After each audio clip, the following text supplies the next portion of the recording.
A woman asked a pundit for some solutions so that her daughter could get married to a handsome and wealthy boy. Her concern was her daughter's squinted eyes. The priest suggested the woman that she should marry her daughter with a snake on the day of Nag Panchami. It was their conventional belief that a snake is a powerful creature, an incarnation of God. They believed that the diamond embedded in a snake's forehead can cure any disease or defect miraculously. The belief followed that if a young girl marries a snake on the day of Nag Panchami, that would turn the snake into a handsome young boy. So, they trapped a snake, made it unconscious, and somehow the marriage happened. Wondering what happened next, when the snake gained conscious, stressed and scared, he bit the girl in self-defense and slithered away. Nothing surreal about it. What's worrying is the fact that snakes are misunderstood and ill-treated even in the contemporary modern world. On this Nag Panchami, we'll probe into the popular myths that beset the snakes till date but are as false as hoping for the snake to turn into a handsome boy. Snakes drink milk. Myth 1. Snakes drink milk. The prime belief to besiege the snakes is that they drink milk. Following this belief, people tend to offer milk to snakes on Nag Panchami,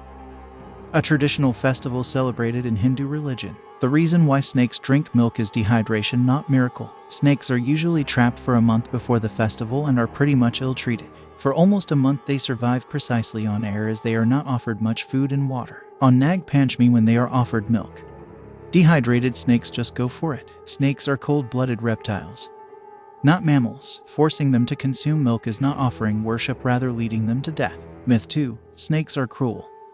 They chase the person who hurt them to death. Really, snakes are not revengeful. Neither they have such sharp memory or such highly developed brain. The belief that they store the image of the person in minds to take revenge from even after decades is absolutely a superstition given by the Bollywood cinema. Myth 3. Snakes can hypnotize with the diamond studded in their forehead. Now this is hilarious, but one of the most popular misconceptions. It is believed that snakes have a priceless nag mani studded in their forehead through which they can hypnotize anyone.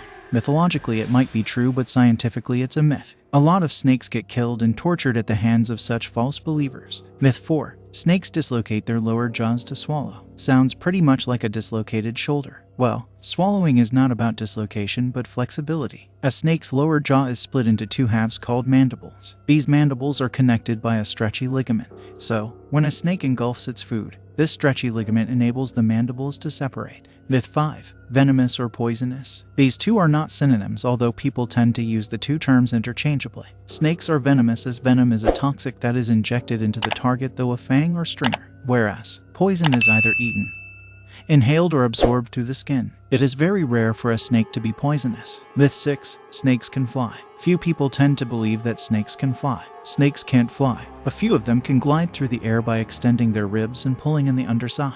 Their free fall or gliding might appear as if they are flying. It's better to leave the flying business to birds. Snakes have been worshipped for ages, not only in Hindu tradition but in various other communities too. From Vasuki and Sheshnag in Hindu mythology to the Egyptian cobra goddess Wajet, we find the mention of snakes in various spiritual traditions. Some traditions worship snakes and still do, while some associated them with evil. But the truth is, extreme worshipping or extreme aversion to them has made them the victims of the extreme syndrome. Liberating ourselves from the misconceptions and conserving the snakes will be the absolute way of offering our worships to this beautiful yet misunderstood creature. Please like the video and hit the subscribe button for future updates.